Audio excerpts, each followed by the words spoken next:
Hello and welcome to WellFit Chicago, brought to you by Momentum Fitness and Health. Let us help you find yours.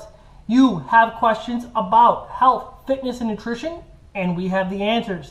Every week we scour the internet looking for the most commonly asked questions about fitness and health so that we can answer them right here for you.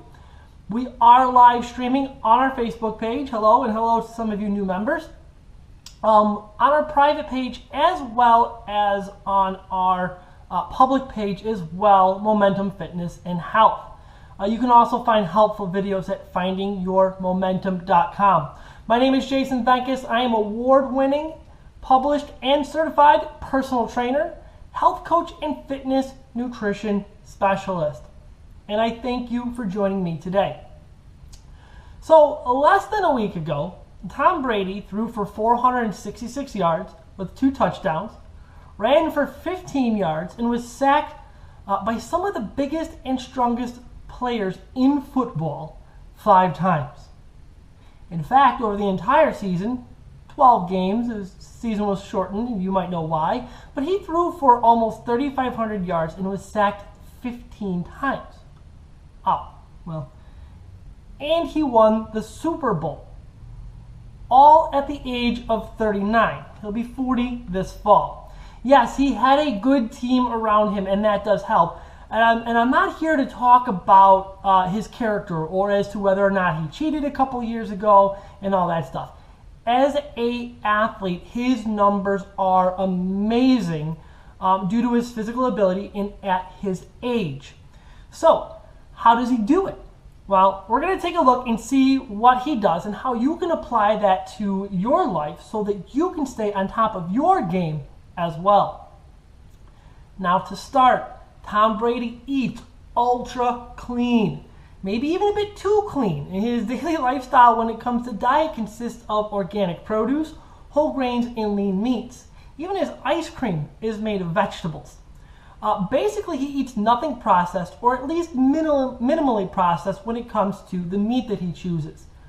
Processed foods like cereals, they're stripped of important vitamins and nutrients that your body needs in order to work properly and to work at a high capacity and to work at higher levels. Much like your car needs good gas. You can't use cheap gas in your car to get it to work right. Now, you could be eating a large amount of calories and still be malnourished if you're eating a lot of processed foods. Now, kind of go back to my video on Raisin Bran. If you haven't seen it yet, go find it. It's out there on YouTube or on our website. Now, processed foods tend to be high in processed sugar as well, and low in fiber. And fiber is what keeps us fuller longer and helps our body absorb nutrients from real whole food. It also helps us get rid of waste that can slow us down. Now, processed sugar stores in our liver, and if it's not used in the right amount of time, it converts to fat. Now, a single 12-ounce can of soda contains just 44 grams of sugar, and each gram is equivalent to 4 calories. It would take you about 1.5 miles, depends on the person, to burn that off. So the trick with sugar, though, is that it hooks you. It's addictive. It makes you crave more. So now you you drink a second can of soda, and now you have 3 miles just to break even, just to burn that off. Now, plus anything else that you eat that day as well. So you have to burn all that off. Now it adds up quickly, and if you don't burn it off, it stores. Now, Tom avoids artificial ingredients, things I've talked about before, things like preservatives and food colorings. Some of these food colorings are made from coal tar and shipped as hazardous materials. And some of the immediate effects of these chemicals and additives in your food may cause headaches or alter your energy level, draining you, or they may affect your mental concentration, behavior, and even your immune response, your body's ability to fight off illness. Those with long-term effects could increase your risk of cancer, cardiovascular disease, and other degenerative conditions. Tom stays away from this. And you should too, because avoiding these additives in your diet is an important step toward enhancing your health and lowering your risk of disease and illness. Tom also avoids white sugar and white flour at all costs. Now, Brady also abstains from other ingredients like MSG, iodized salt, even coffee, that's a tough one, fungi like mushrooms, and dairy products. Now, this is very interesting. He does use oils. We've heard that oils are bad for us, but he uses oils in the right way. He uses olive oil for cold foods, like for salads and stuff like that. But then he cooks with coconut oil, and that's because that coconut oil has a higher smoking point and doesn't become carcinogenic when you cook with it. He also consumes an 80% alkaline diet. If you've heard about an alkaline diet, it's not really just a fad. It is a way that we really should be eating. So pH is a measurement of how acidic or alkaline something is, and our blood pH needs to maintain a slightly alkaline level to keep us healthy. So we help our bodies to maintain this pH balance by eating more alkaline forming foods and fewer acid forming foods. So alkaline forming foods include most fruits, vegetables, herbs, nuts, seeds, and herbal teas. Now acid forming foods, foods that you should eat either not at all or in moderation, are a lot of grains, especially your processed grains, certain beans, meats, dairy products, fish, and of course fast and processed foods are high acid forming foods. Don't believe me? Eat a bunch of fast food, eat a bunch of processed food, and tell me how your acid reflux acts up on you at the age of 40. So that's it when it comes to nutrition. He eats very, very, very clean, and no one says you have to eat, the way he does and be completely no processed foods, because we do need to get real and be a little bit realistic about it. And I'll talk to you a little bit about that more at the end here. Because I want to talk about Tom's workout. Now, Tom accesses a sports therapy facility right next to Gillette Stadium. It has a VIP entrance. Woohoo! We can only be so lucky, right? But let's see what we can take away from what Tom does and how we can at least apply some of it to our own lives. Now, Tom works to be lighter, faster, and injury resistant. So he works to bring his body fat down but his muscle content up, but to be at a certain weight without being overweight. And of course, faster, being a football player, and injury resistant.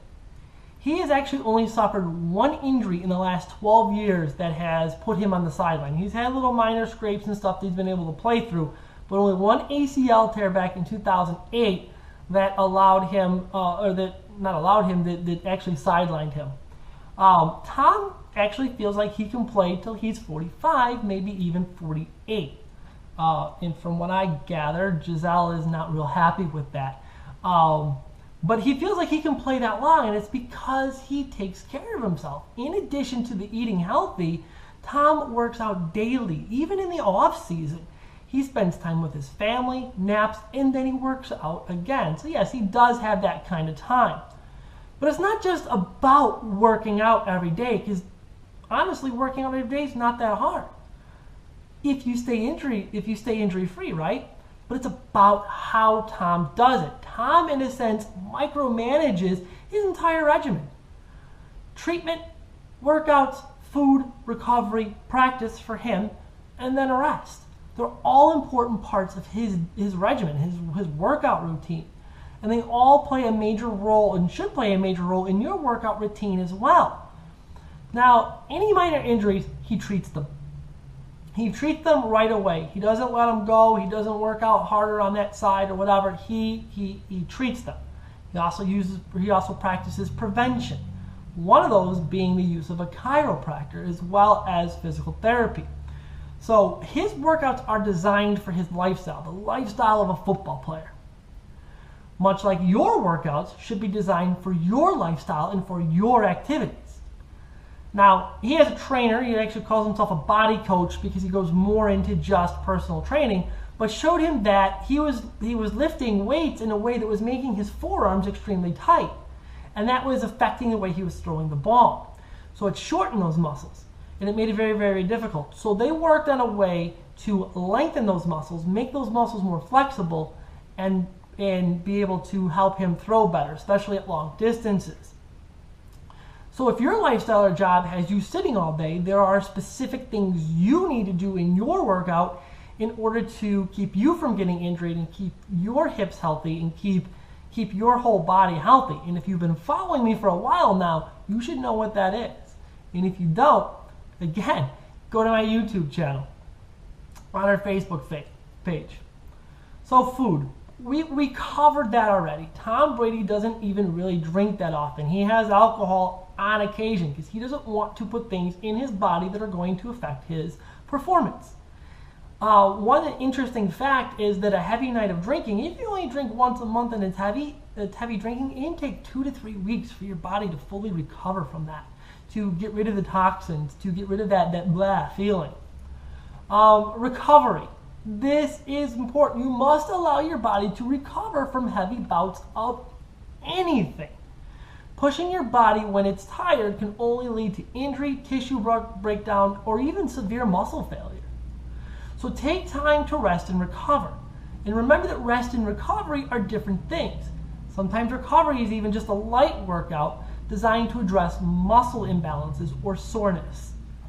Now rest means sleep as well. He's in bed every night at 9 o'clock, and he wakes up early, okay?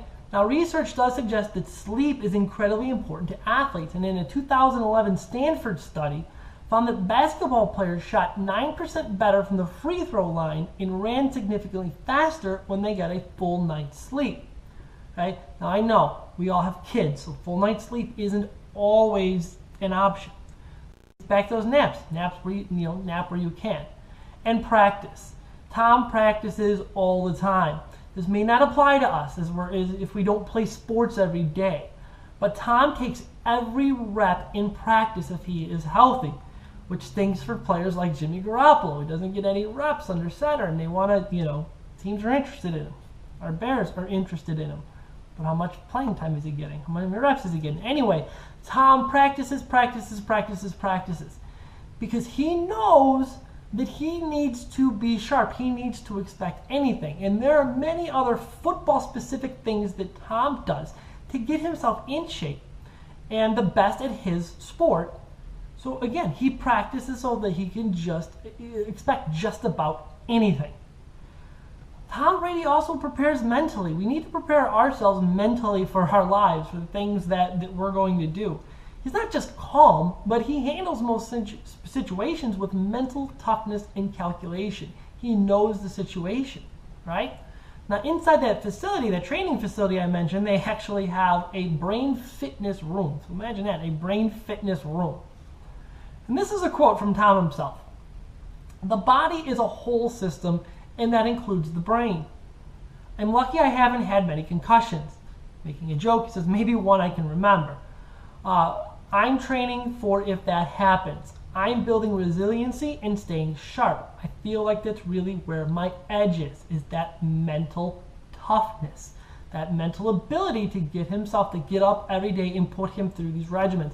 We talk about it all the time, and if you're in the private group, we talk about that mindset, making sure that your mindset is right to push you through and achieve your goals. So now, how does this all apply to us? Tom Brady, yeah, he's married to a supermodel. We're not all married to supermodels. We don't have 5-6 hours to spend in the gym. We don't have brain game doctors, personal chefs. We don't have that luxury. Kairos, or again, spend all day in the gym. So what is it that you can do? Why am I even telling you all this? It's because you need to do what you can. A little bit of this is better than none of this. That's what it comes down to. I just had this conversation with my chiropractor. It's my insurance change. My insurance change, I'm like, look, I can't really do a lot out of pocket. Is it okay if we spread my treatments out further? Because in my opinion, a little is better than nothing, And that's what we did when we worked out a plan. So what can you do? Because again, a little is better, even a little bit is enough. Or is better than nothing. And the number one thing you can do is eat as clean as you can. Eat more whole foods such as fruit, vegetables, whole grains, and less processed foods without added chemicals. That is the number one thing you can do right there. Even talking to my pediatrician for my child said the number one thing you can do is feed that child right. And in our case, that was breastfeeding and then feeding our child fruits and vegetables, nice healthy whole foods, and little to no processed sugar. I'd be lying if I told you that kid didn't get some sugar somewhere. So again, you don't have to be perfect, and you don't have to do it all right now. You don't have to do it all at once. Add one thing in at a time. Do it a little bit over a time. Add one thing in. Add a specific fruit or vegetable in this week. Get used to that fruit or vegetable, and then the next week add something else. And you're eventually going to add in, and crowd out the bad stuff. Crowd out the bad choices. And strive towards an 80-20 or 90-10 lifestyle. No one says you have to be good 100% of the time. I mean, unless you're an athlete, then you do want to be good 100% of the time. But if you are just an average person trying to get through life, going to work, 80-20 or 90-10 is fine. And you're going to live longer, and you're going to have less sickness and illness, and you're going to be able to perform tasks at a higher level. And there are health coaches. There are health coaches that can help you get there, and registered dietitians as well. And the other thing you can do is start working out. You don't have to do anything strenuous. You don't have to do anything crazy. Even if you can't afford a gym membership, there are tons of videos online that can help get you going, at least from home. Check out our page. It's all there. We're trying to create a website in a studio that is encompassing in all health. We'll get to that some other day. But if you do have some disposable income, hire a trainer that knows what they're doing. Don't hire your nephew who's been working out for 10 years or whatever. Make sure they have a credible certification. Make sure that you find someone that recognizes muscle imbalance. They can keep, make sure that your form is correct and keep you from getting injured. Make sure it's a certified personal trainer from a nationally accredited institution, National Academy of Sports Medicine, American College of Sports Medicine, NESTA, which I forgot what it stands for. Those are the 3 certifications that our trainers here have. And you can sprinkle in some of those weekend things, but try not to go to someone who has just a weekend certification from Les Mills or this or that. If it's in addition to a nationally accredited program, then that's great. That's fine. But one that knows when to back off and when to give you active recovery days and when to work on muscle imbalances because something is sore. One that understands how your workday and how your everyday is and can prepare a workout individual for you, not someone that just gives you a cookie cutter workout that they give to all their clients because they're on session number 3. Right? Make sure they are well credentialed. I can't drive that enough. Make sure they are well credentialed. And see if they have, especially if you're working on knees, shoulders, backs, anything like that where you're working on an injury, make sure A, they're a corrective exercise specialist, and B, see if they network with a physical therapist who they can rely on. So you also want to get sleep. I know it's tough. We got kids. They keep us up. But get sleep and learn when to step off the gas, both in workouts and in life, and take a little bit of time to rest and recover. Now I know you don't have time. I don't have time either, but that's why you work smarter, not harder. That's why we get it in where we can. And I'm going to help you with that a little bit next week, at least from the food and the eating end. I'm going to help you out with some ideas on how to, on a demonstration and tips on how to prep healthy food and get your healthy food prep done for a week of healthy eating. So we'll probably be back at we'll probably be at noon, to be honest. Noon, that'll give me time to set up after our office hours here and get set up so that I can go over healthy food prep tips for you. So until next week, I hope that you can find your momentum. Thanks for watching.